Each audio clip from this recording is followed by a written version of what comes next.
Hola queridos amigos, bienvenidos a este programa de Me Gustaría Saber. Soy el pastor David Salazar y estoy muy contento de compartir en este episodio con ustedes y con alguien muy especial, mi querida amiga y hermana Kelly Miranda, esposa del pastor Miranda. Un placer tenerte aquí, Kelly. Bienvenida a este programa y espero que podamos compartir de la palabra de Dios, de lo que el Señor tiene para nuestros hermanos que nos miran, las respuestas que Dios desea que recibamos a sus preguntas. Bienvenida, Kelly, en este momento para ti. Muchas gracias. Es un privilegio estar aquí. Siempre veo el programa y va a ser la primera vez que me siento en este lugar, llenando los zapatos de mi esposo en esta ocasión, pero sé que el Señor va a bendecir. Amén. Agradezco mucho y sabemos de que tanto el pastor Daniel como el pastor Bor, que usualmente nos acompañan, pues están ellos también de viaje. Pero en esta ocasión vamos a tener unas preguntas muy interesantes Ujú. y por supuesto queremos decir a nuestros amigos que nos miran, que contemplan este programa, que observan, que este es un programa especial porque nos permite compartir con ustedes lo que ustedes tienen inquietudes a saber y por eso queremos invitarles a escribir sus preguntas a tv@zoomtv.org. Allí pueden enviar sus preguntas y les prometemos que las responderemos tan pronto sea posible. Tenemos varias preguntas acumuladas y algunas de ellas también son repetidas y por eso también queremos instarles a que descarguen la aplicación de SumTV para que puedan ver allí en la aplicación las preguntas que han sido ya contestadas. Pero si hay una pregunta que no ha sido contestada, por supuesto, la pondremos aquí para que podamos responderla conforme a nuestro tiempo y la manera que Dios nos permita contestarles. Así que vamos a comenzar, pero antes de comenzar, Kelly, ¿te parece si podemos hacer una oración? Así que si puedes orar para comenzar. Claro que sí, oremos. Amante Padre Celestial, invitamos tu presencia aquí con nosotros a tener este programa. Tenemos muchas preguntas que queremos compartir con la hermandad y necesitamos la dirección de tu Espíritu Santo. Así que dirígenos nuestras mentes, nuestras palabras, que todo sea para tu honra y gloria. En el nombre de Jesús pedimos. Amén. Amén. Muchas gracias, Kelly. Bueno, tenemos entonces una pregunta muy interesante que nos hace, en realidad es una pregunta que con el pastor Borno pudimos contestar, es de Paola de Borsani de Buenos Aires. Es una pregunta que ella hizo que vamos a contestarla ahora. Y la pregunta que ella hizo es la siguiente. Dice, la pregunta es, hemos estudiado que el primer sábado de la creación fue de Dios, que lo apartó, bendijo y santificó para sí. Adán y Eva no podían cesar de sus obras por la simple razón de que no tenían obras. Habían sido creados el día anterior. Pero hay una pregunta que siempre surge y es, ¿por qué en ninguna parte de la Biblia se dice nada, o al menos no lo advierto, que se le haya mandado a Adán y a Eva a guardar el sábado, ni a sus descendientes, ni que lo hayan hecho así? La primera alusión que encuentro sobre el tema es la historia del maná. Desde ya, muchas gracias, bendiciones. Así que la pregunta que nos trae y nos permite estudiar esta mañana o este momento contigo, Kelly, es esta pregunta sobre el sábado. Sobre el sábado, y la pregunta que ella hace es que aparentemente, pues, Dios guardó el sábado, pero no hay un mandamiento que indique que Adán y Eva debían descansar, por decirlo así, de sus labores, porque no habían labores, de acuerdo a lo que ella ha Ujú. comprendido, y que no encuentra ninguna base o ninguna afirmación de guardar el sábado, sino hasta después, de muchos siglos después, cuando ya, o milenios en realidad, después, cuando llegamos a la historia del maná. Así que vamos a tratar de aclarar esto un poco, una buena pregunta, una muy interesante pregunta, pero creo que se merita responderla de una manera muy concisa. Así que vamos a contestar esta pregunta primeramente. Dime tú, Kelly, ¿qué puedes tú compartir sobre esa pregunta? Bueno, primeramente estamos hablando del sábado, ¿no? Y la primera mención que tenemos en la Biblia del sábado es en Génesis capítulo 2. Correcto. Y pues el capítulo 1 vemos la creación de Dios, que Ujú, hizo Dios en cada día. ¿Y en qué día fue creado el hombre? El día sexto, mm, ¿cierto? ujú, Adán y Eva fueron creados. Ahora, En el capítulo 2, termina la creación, dice, fueron pues acabados los cielos y la tierra y todo el ejército de ellos. Y acabó Dios en el día séptimo la obra que hizo y reposó en el día séptimo de toda la obra que hizo. Y bendijo Dios al día séptimo y lo santificó, porque en él reposó de toda la obra que había hecho en la creación. Ahora, lo que podemos recatar de esos versículos es que Adán y Eva fueron creados antes que Dios separó el sábado y lo bendijo. Entonces, ellos estaban presentes, podemos asumir, que estuvieron allí con Dios cuando Dios los santificó y vieron cómo Dios lo guardó. Entonces, primero vieron que Dios lo guardó. Si dice que Él estaba reposando de la creación, ellos sabían que Dios era el creador que estaba obrando en todos esos días. Y básicamente no nos cuenta todo lo que hicieron en ese día, pero podemos imaginar que Dios dijo todo lo que hizo en la creación y les explicó, pues hoy no voy a hacer nada, ese es un día especial y que a partir de hoy vamos a guardarlo. No tenemos ese cuento aquí en la Biblia, Claro, ese dictamen de pero Dios, ¿no? podemos imaginar que Dios sí lo explicó y que fue resaltado para ellos la importancia. Pero como dicen, no aparece más hasta el maná. Hasta el maná. Ahora, Kelly, algo interesante que también a lo que tú mencionas es algo muy correcto y puntual, pero también es que creo que hay una premisa que nuestra querida amiga Paola tal vez no ha puesto en consideración, y es que el hombre, Adán y Eva, no es que no tenían nada que hacer. Ya en el capítulo 2, el versículo 15 específicamente, recuerda que el primer capítulo de Génesis en realidad es inconcluso porque termina la historia de la creación en el capítulo 2, ¿no es cierto? Hablando de lo que tú acabas de leer, creando Dios, creando un séptimo día específicamente para declararlo como santo y descansar de las obras que hizo. Ajá. Ahora nota, en el versículo 15 menciona, dice, tomó pues Jehová Dios al hombre y lo puso en el huerto de Edén para que lo labrara y lo guardase. Dios le da una labor al ser humano.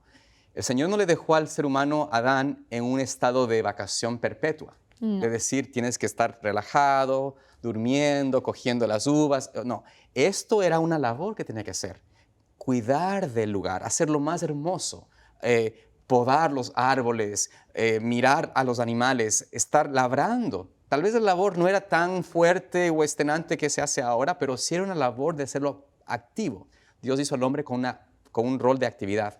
Entonces, había una declaración, cuando tú mencionaste claramente allí de que Dios dice descansó, les mostró, por ejemplo, que el sábado, al hacerlo un séptimo día, al crear un día adicional específicamente para el reposo, en el reposo de actividades cotidianas y tomando un tiempo para el Señor, ellos estaban entendiendo de que, por supuesto, mis trabajos normales, regulares, terminan en el sexto día, y el séptimo es un día donde debo comunicarme con mi Creador. Así que creo que es un punto importante. Ahora vamos al siguiente punto que yo creo que tú tienes y vas a llegar allá, que es cómo a veces tenemos la pregunta de que ¿será que la ley no estaba claramente descrita en el Antiguo Testamento, digamos, en el Génesis, y por ende pudiésemos tener dudas de que se debe guardar no solamente el cuarto mandamiento, sino cualquier otro mandamiento? Pero vamos a ver que no es así, ¿no? Sí, es interesante porque la persona hace esa pregunta hablando del cuarto mandamiento. Correcto. Pero ese mandamiento parece ser aislado de los demás mandamientos, porque tampoco vemos una mención explícita, no matarás, no adulterarás, hasta el Sinaí. Sin embargo, las consecuencias de romper esos mandamientos siempre eran vigentes. Entonces, eso es algo que podemos mirar brevemente, Por supuesto. si quiere. Sí, claro. Adelante, vamos a ir allí. Yo sé que tenemos, por ejemplo, vamos a los primeros dos mandamientos que hablan acerca de el no tener ningún otro Dios, otro ídolo, imagen alguna. ¿Qué referencia nos da la Biblia? Y esto es importante porque queremos recalcar que aunque la ley no se declara en una manera textual en el Génesis, el conocimiento de la ley de Dios era vigente y era practicado por el pueblo de Dios. Entonces, vayamos a los primeros dos. ¿Cuáles, Kelly, son los versículos que encontramos de esos dos primeros mandamientos acerca del no tener otro Dios ajeno y no tener otro Dios delante de nosotros y no tener ídolos? Creo que tú tienes la Bueno, cita. en Génesis capítulo 35, versículos 1 y 2, podemos ver que Jacob entendió que tener ídolos era algo pecaminoso y que solo debía adorar al Dios verdadero. Dice, dijo Dios a Jacob, levántate y sube a Betel y quédate allí, y haz allí un altar al Dios que te apareció cuando huías de tu hermano Esaú. Entonces Jacob dijo a su familia y a todos los que con él estaban, quitad los dioses ajenos que hay entre vosotros y limpiaos y mudad vuestros vestidos. Y bueno, ahí vemos que él tenía conocimiento que tener ídolos no era apropiado, que iban a ir a adorar a Dios y que no se debe tenerlos. Así que en el versículo 4 sigue y dice, así dieron a Jacob todos los dioses ajenos que había en poder de ellos.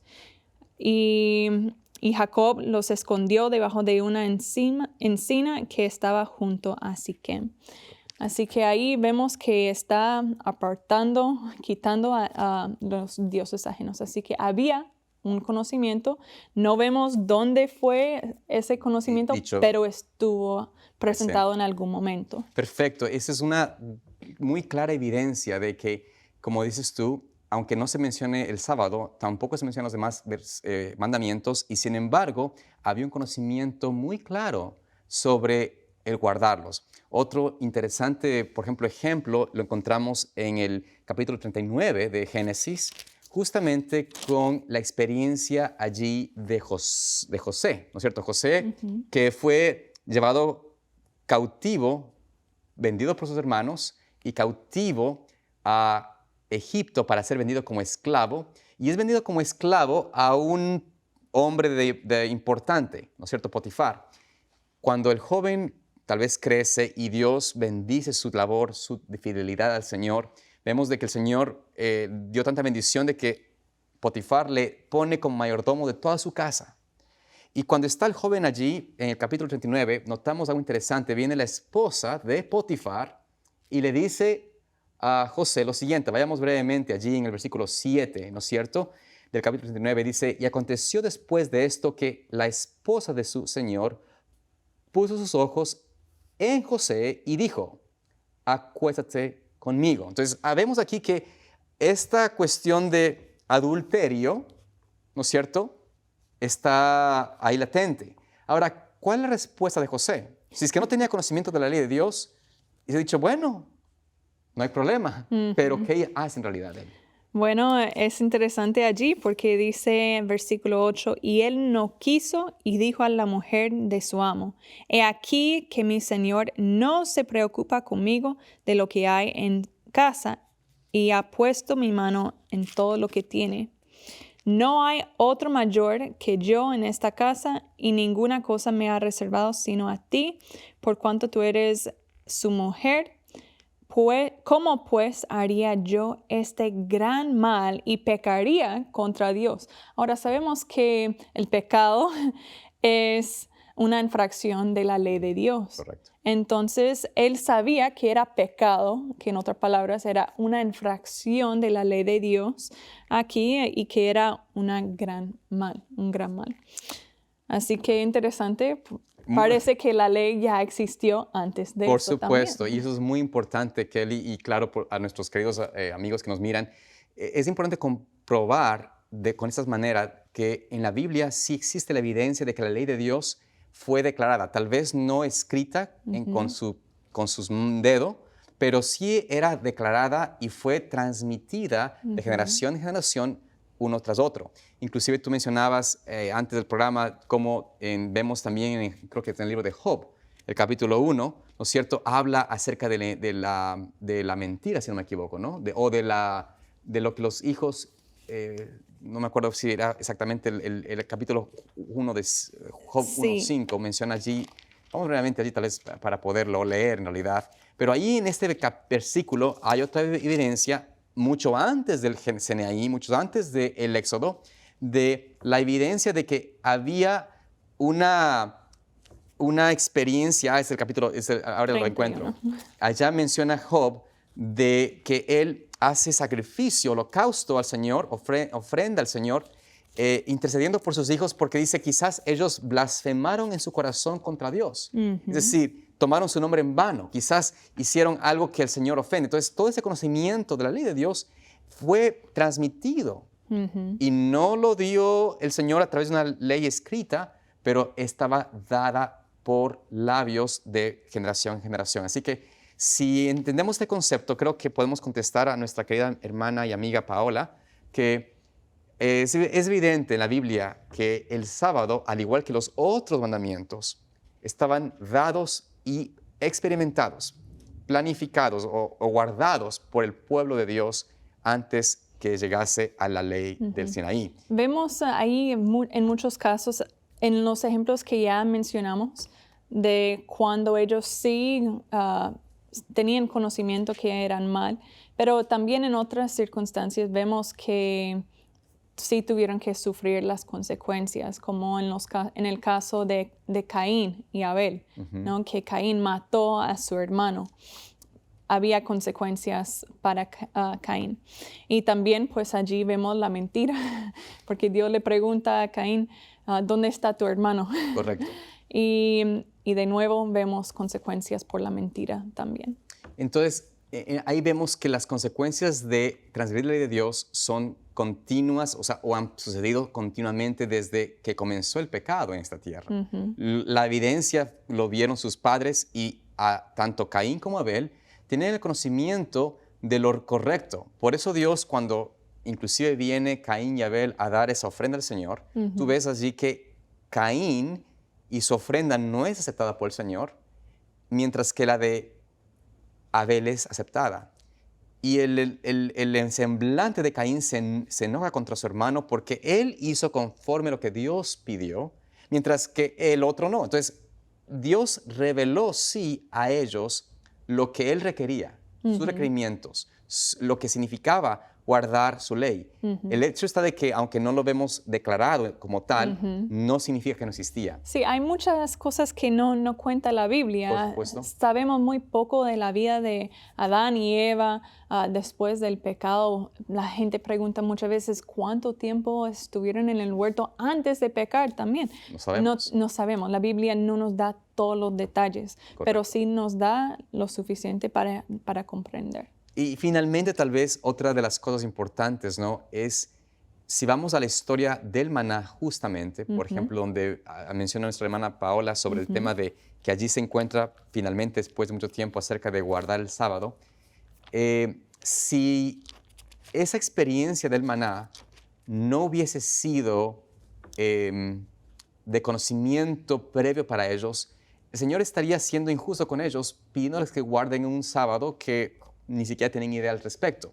Pero el hecho está de que conocían, sin embargo, habían sido influenciados tanto por la ideología y, claro, la religión tal vez de los egipcios, que no tenían la santidad del sábado como debían guardarlo. No se habían apartado de esa santidad que Dios pide de su santo día.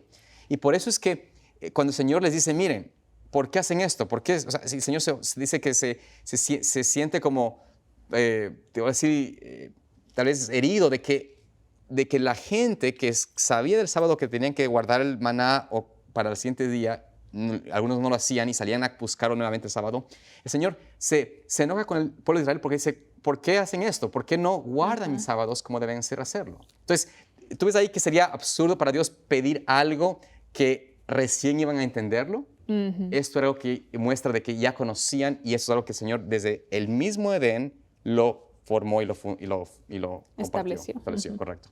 Así que muy bien. Bueno, tenemos entonces esta pregunta que continúa y gracias a Dios que te tengo en este momento aquí en este programa porque pues sería un poquito, creo que desleal que nosotros como hombres respondemos estas preguntas, porque esta pregunta es interesante, habla sobre la impureza de la mujer y nos trae y nos envía nuestra amiga Amelie de Francia. Y ella pregunta lo siguiente, da referencia de dos textos en la Biblia, en Levíticos 15, 19 al 24 y Levítico 12, 1 al 4. Y pregunta lo siguiente, dice, buenos días, tengo una pregunta respecto a la impureza de la mujer durante su flujo. ¿Siguen vigentes estos dos pasajes? ¿Y qué pasa con la mujer que está en su periodo de indisposición menstrual respecto a ir a la iglesia? Así que esta es una pregunta, como te digo, interesante y me agrada que estés aquí porque conoces mucho salud y aparte eres dama y puedes ayudarnos a tener una visión más clara al respecto. Creo que es importante, ¿no? Claro que sí. Pues primero me hubiera gustado que podríamos haber leído esos textos, Vamos a verlos. pero por el tiempo vamos a Tratar de dejar cortar. eso como una tarea Listo. Sí, para el tiempo nuestros vuela en este programa. televidentes. Ajá. Pero el capítulo 15 de Levítico, versículos 19 al 24, habla del periodo de la mujer.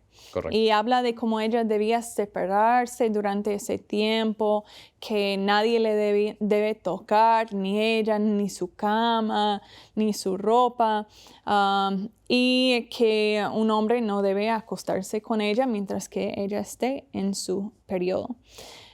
Bueno, como esto hace parte de la ley ceremonial, porque viene en una sección de capítulos que estamos viendo muchas cosas de salud, de prácticas tanto para el hombre y también para la mujer. En esos capítulos pues habla más a la mujer pues en esos versículos de capítulo 15, porque en los primeros versículos del capítulo 15 sí habla del hombre. Si tiene cualquier flujo que le está saliendo, que también tiene que hacer lo mismo. Pero, bueno, hoy en día no estamos pidiendo exigencia de algo de eso a los hombres y tampoco debemos para las mujeres. Pues estas reglas tenían dos propósitos, ¿cierto? Creo que tenía de un aspecto la parte de la higiene. Por supuesto, la higiene es muy importante. Muy importante y sabemos que hoy en día pues tenemos los tapones, tenemos las toallas higiénicas que ayudan a que la mujer se mantiene limpia. No tenía que utilizar trapos, no dejaba sangre manchada por diferentes partes. De hecho, aquí tengo un texto de Lamentaciones, capítulo 1.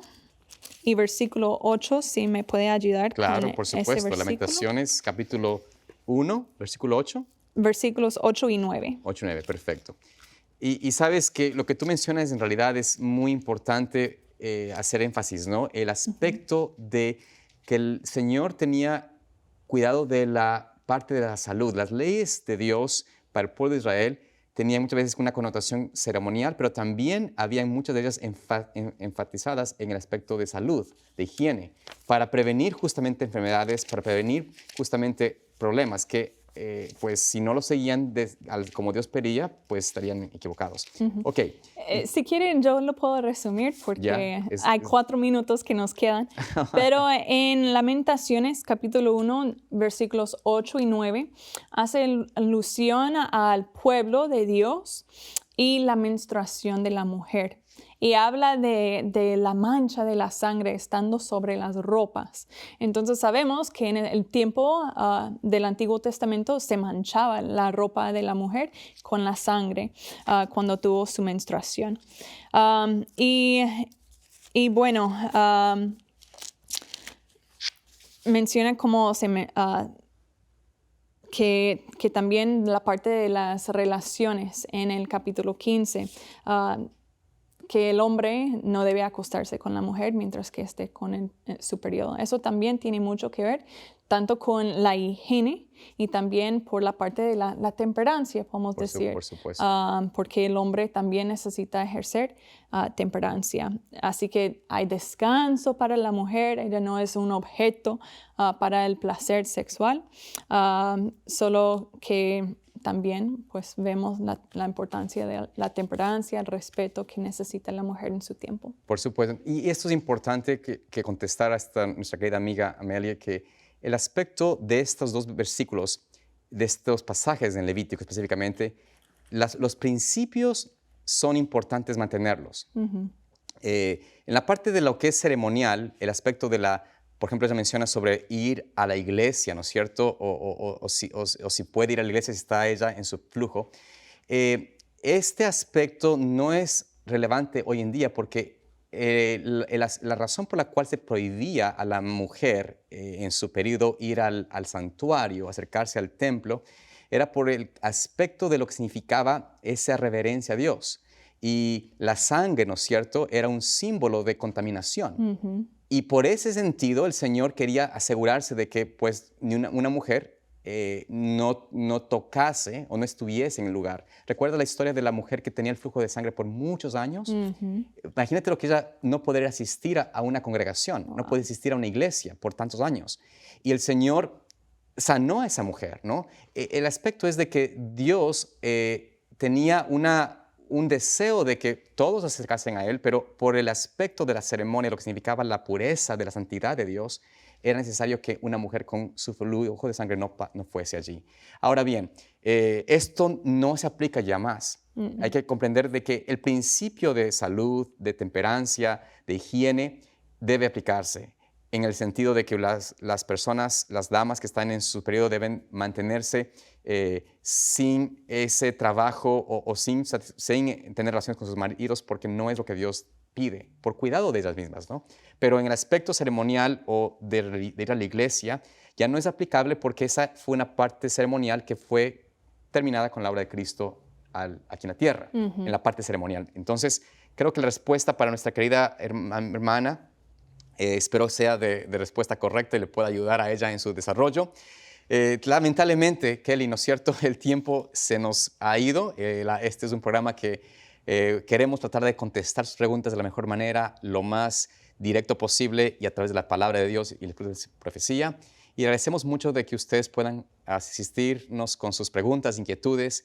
Queremos ayudarlos y de alguna manera pedimos de que continúen enviándonos sus preguntas a el programa de Me Gustaría Saber. Que Dios les bendiga y que Dios les ayude en su experiencia a conocer más de cerca a Cristo, más de cerca su palabra y que con la ayuda de Dios podamos estar muy pronto allí también reunidos en el reino de los cielos cuando Cristo venga, que esperamos su venida sea muy cercana. Que Dios bendiga y les guarde, es nuestro deseo y oración.